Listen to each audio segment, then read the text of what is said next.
U.S. President Donald Trump praised Iranian protesters Tuesday.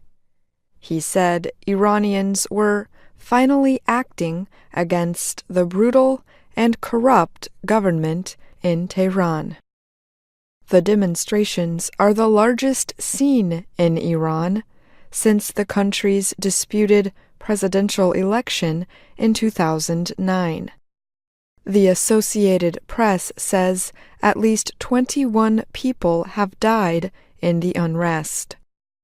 The protests began Thursday in Mashhad over Iran's weak economy and an increase in food prices.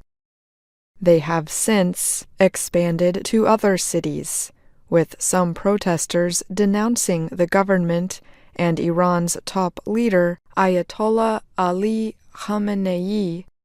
Hundreds of people have been arrested. A well-known judge warned on Tuesday that some could face the death penalty. On Twitter, Trump wrote that all of the money that former President Barack Obama, in his words, so foolishly gave to Iran as part of a 2015 nuclear agreement went into terrorism and into their pockets. The people have little food, big inflation, and no human rights. He added, "The U.S. is watching."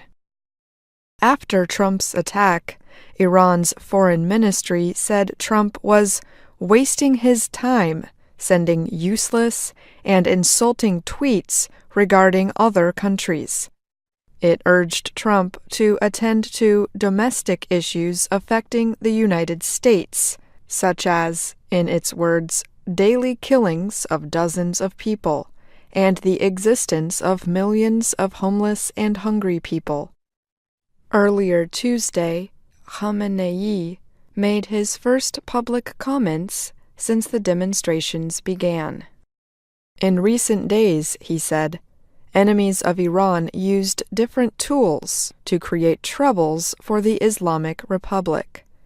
Iranian state television broadcast his statement. Khamenei said he would talk more about the protests in the coming days. Iranian President Hassan Rouhani said on Monday that security forces would respond to rioters and lawbreakers. Deputy Interior Minister Hossein Zolfaghari said 90% of those who have been detained are under 25 years old. Many young people are unhappy about a lack of social freedoms and worsening economic conditions in the country. Turkey's foreign ministry said Tuesday it hopes foreign involvement will be avoided in Iran and that it is concerned about the reported deaths. The ministry said violence should be avoided. Israeli Prime Minister Benjamin Netanyahu called the protesters brave and heroic. British Foreign Secretary Boris Johnson called on all those involved to avoid violence. Johnson also said, "We believe that there should be meaningful debate about the legitimate and important issues the protesters are raising, and we look to the Iranian authorities to permit this." Rouhani described the demonstrators as the minority who chant slogans against the law and the people's wishes.